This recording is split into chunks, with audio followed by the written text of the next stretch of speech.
কেমন আছেন? আলহামদুলিল্লাহ ভালো আছি। আপু, আপনার নাম কি? মিম আক্তার। মিম আক্তার। দেশের বাড়ি কোথায়? দিনাজপুর। দিনাজপুর। আপনি পরিবারে কে কে আছে আর আমাদের ক্যামেরার সামনে কেন আসছেন, একটু দর্শক বিন্দুদের কাছে আপনার জীবনের গল্পটা তুলে ধরেন।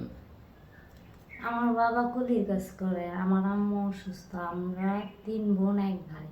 আমার বাড়িটা অনেক ছোট, আমরা 3 বোনের তা আমি সবার বড়, আর 2টা বোন আছে, ওরা মনে করেন মাদ্রাসাত পড়ে। মানে আমার বোনটা এতিমখানাত পড়ে, মানে আমাদের অর্থ নাই তো, তার কারণে মনে করেন পড়ালেখার অতটা সুযোগ পাইতেছে না।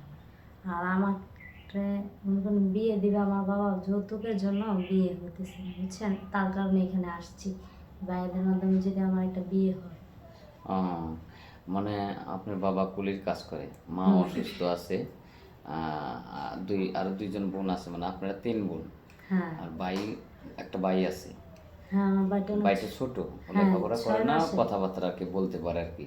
আর বোন দুটি এতিমখানায় পড়াশোনা করে। হ্যাঁ, এখন আপনার যৌতুকের জন্য বিয়ে বিয়ে হচ্ছে না, হচ্ছে না। তো যার কারণে হয়তো আমাদের এখানে আসছেন। আচ্ছা, আপনি যে আসছেন, অনেকের মনে প্রশ্ন থাকতে পারে, আপনি কিভাবে আমাদের এখানে আসলেন? হ্যাঁ, আমি আসছি এখানে, ভাইয়ারা আরো মেয়েদেরকে বিবাহ দিছে, তার জন্য আপনাদের আসছি যে। গ্রামে হ্যাঁ, গ্রামে ওদের আমার। মাধ্যমে এখানে আসছেন? হ্যাঁ, ওদের মাধ্যমে আমি এখানে আসছি যেন ভাইয়াদের মাধ্যমে যদি আমাকে যৌতুক ছাড়া কোনো ছেলে যদি বিবাহ করে, সেই আশা নিয়ে এখানে আসছি। আচ্ছা, ঠিক আছে। তো আপনার কোনো পার্সোনাল ফোন নাম্বার আছে? কারণ এই ভিডিওটা পাবলিক করার পরে হয়তো অনেকেই নক দিতে পারে। না, ভাইয়াদের মাধ্যমে যোগাযোগ করবে, আমাদের তো ওই সামর্থ্যটুকু নাই যেন আমরা একটা ফোন ব্যবহার করি। ওই সামর্থ্যটুকু নাই না?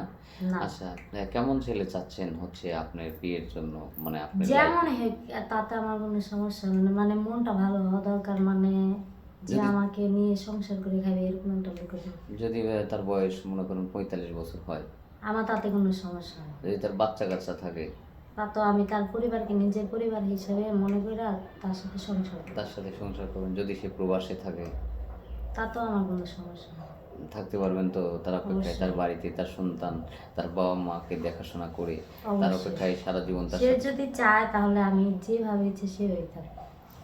শুধু 3 বেলা হ্যাঁ, 3 মুঠো 3 বেলা খাবার মানে। দিলে হয়, মাথার চা হিসেবে থাকলেই হ্যাঁ, হবে, এই ছায়া তো? হিসেবে থাকতে চাই। তাহলে আপনার বয়সের কোনো ডিমান্ড নেই যে হয়তো ছেলে স্মার্ট হবে, সুন্দর হবে।